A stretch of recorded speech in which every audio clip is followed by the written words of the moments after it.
What's going on, everyone? So, Dwight Howard, he was on a podcast and recently spoke to Marlo Chalmers, who loves to tell this story about how he called LeBron the B word. And, he's told the story like 5 times. It's like his claim to fame.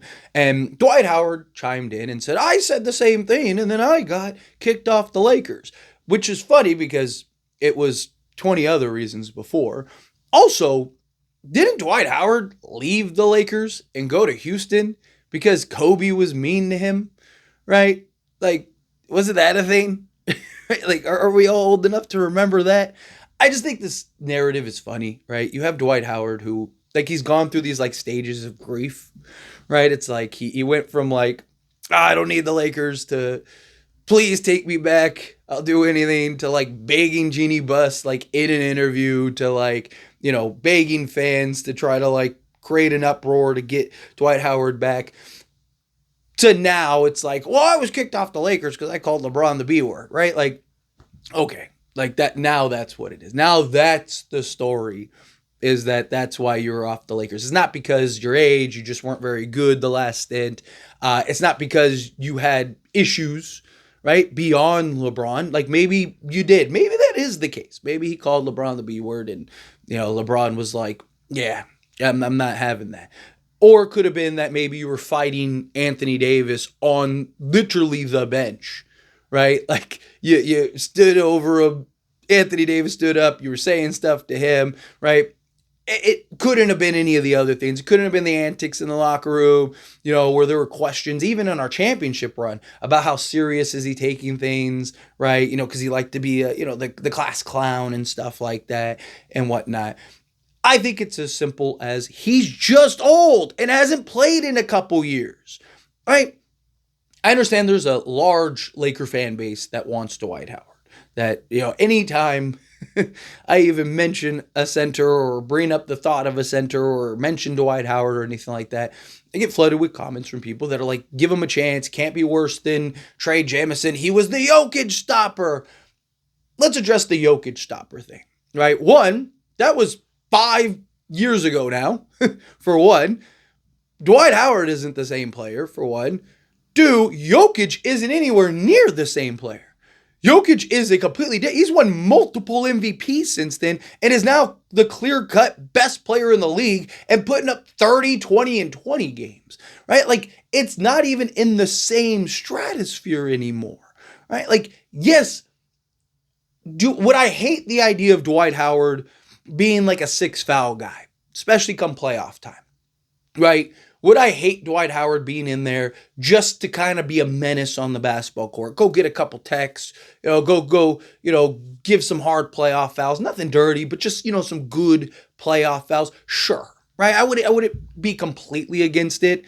But I think Trey Jamison can do the same thing. He's 6'11", 270. He's a guy that isn't afraid of a little squabble. We've seen it.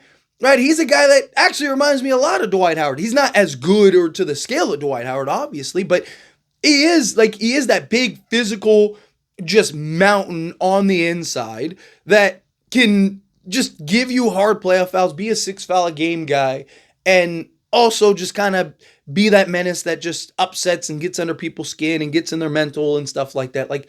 And he's 24, 25? Right? I'd rather just go that route with it and have a guy that you can grow and develop. How many times can we keep leaning on Dwight, for one? And two, we have no idea if he can even play anymore. Again, it's not like he's, he was playing a couple months ago and that was it. Not to mention, teams have worked him out, right? The Warriors worked him out, I believe, this offseason. And he wasn't good enough. And then he went and signed, to Taiwan, I believe, right? So he was trying in the offseason to get back to a roster, and you had several teams that desperately needed a center before the Lakers even needed a center, and nobody was like, hey, let's sign Dwight Howard. Nobody was like, yeah, Dwight's the guy, right? It's funny how Dwight and everything just keeps coming back to the Lakers, right? Why? What happened in, Atlanta? What happened in Philadelphia? What happened in all these other places? Why don't you go back to Houston? Why don't you go back to some of these other teams, right? The Warriors still could use a center. Why aren't you begging the Warriors? Why aren't you hitting up the Warriors? Man, me, Jimmy, and Steph with Draymond. Let's go, baby, right? like we could do some things. Like, why isn't any of that a conversation? Why isn't any of that in there? Why does he keep bringing up and going to Lakers? Right? I think it's a couple reasons. One, I do believe him when he says that he's like in love with the Lakers, right? Like that's his like, he even said he regrets leaving the Lakers the first time and all that stuff, which would have been very interesting. Like what would have happened in a post if Dwight never left for Houston, right? Type thing.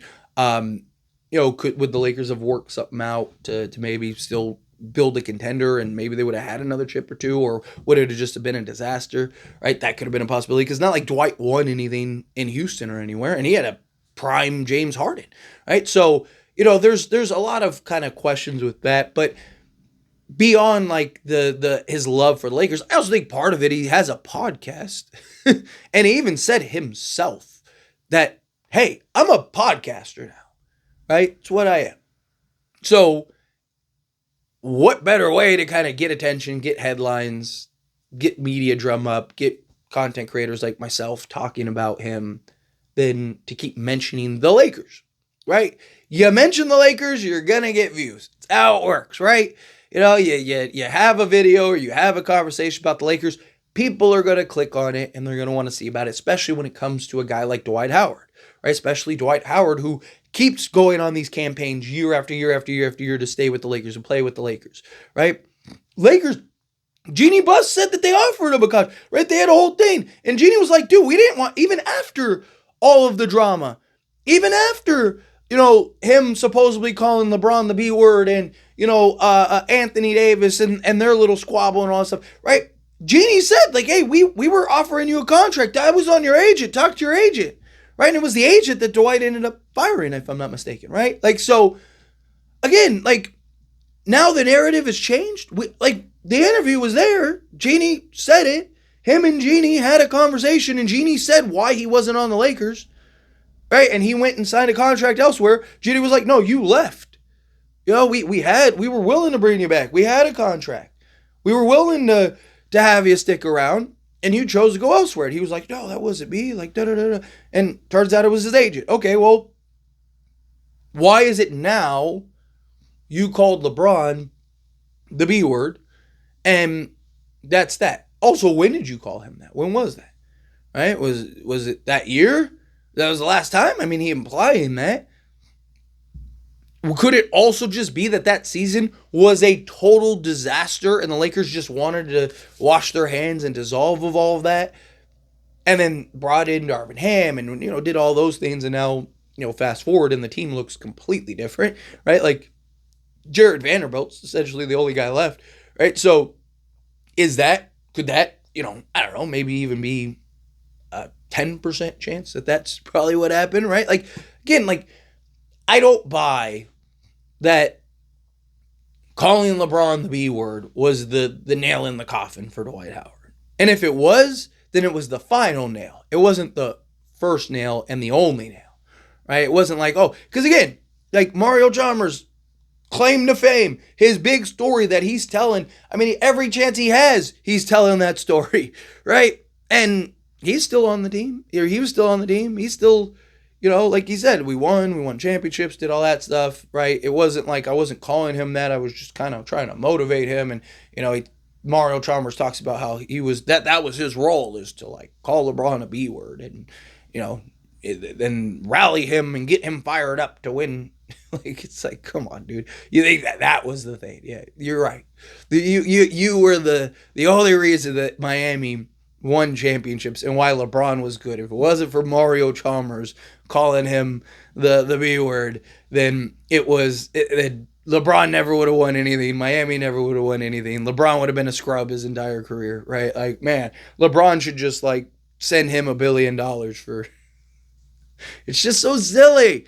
It is. It's silly. I highly doubt that is the real reason and the real logic as to why Dwight Howard is not a Laker. Again, he's almost 40, right? Like, he's not the same player. Even the last time he played for the Lakers, he wasn't the same player that he was in the 2020 run. He wasn't anywhere close. He was terrible. Right? Lakers brought him back because they were hoping he could be some version of that. And now you're fast forwarding another 2-3 years. Right? Like, so what? He's supposed to be better again in 3 years? Dwight Howard, I don't believe, was ever the answer, right? It's frustrating because we don't have a center. And, so many people, I think, just have this memory in their head of just the 2020. And it's like, last time we won a championship, man, we had JaVale McGee and Dwight Howard and Anthony Davis, and we were dominating teams, and we were this, that, and the other. And I get it. We have these memories of greener pastures, right? And particularly at the big man spot, right? Particularly at the center spot. But I just think Dwight Howard it's time to move on. Like, let that go. He's a podcaster now. He's drumming up headlines. He's trying to get the attention to draw up views and get the bag, which, hey, I ain't mad at him. Go ahead, get your bag, right? Say what you got to say. Like I said, talk about the Lakers. Talk about your stint on the Lakers. You're getting a lot of views. A lot of people are going to talk about it, myself included. I just thought it was silly. I don't buy that for a second that that's why he's not on the Lakers. Again, Jeanie Buss said that they were going to give him another contract. Jeanie Buss herself, the owner of the Lakers, said we had a contract for you. Why? Now all of a sudden it's because he called it. Why would they offer him a contract if they wanted to get rid of him for calling LeBron a B word? Or if LeBron didn't want him on the it's silly. It doesn't make any sense. But anyway, as always, this is a discussion. Pass question to you. Let me know your thoughts and opinions down in the comments below. What do you think? If you feel what your thoughts, agree with me, disagree with me, kind of mixed in the middle, however you feel, whatever your thoughts are. I'd love to hear it either way, so let me know down in the comments below. That being said, if you haven't liked this video, hit that like button. Helps me a lot. So me enjoy these types of videos, and I truly appreciate it. Now subscribe to the channel, hit that subscribe button, turn on the bell notifications. Appreciate y'all. See you in the next one.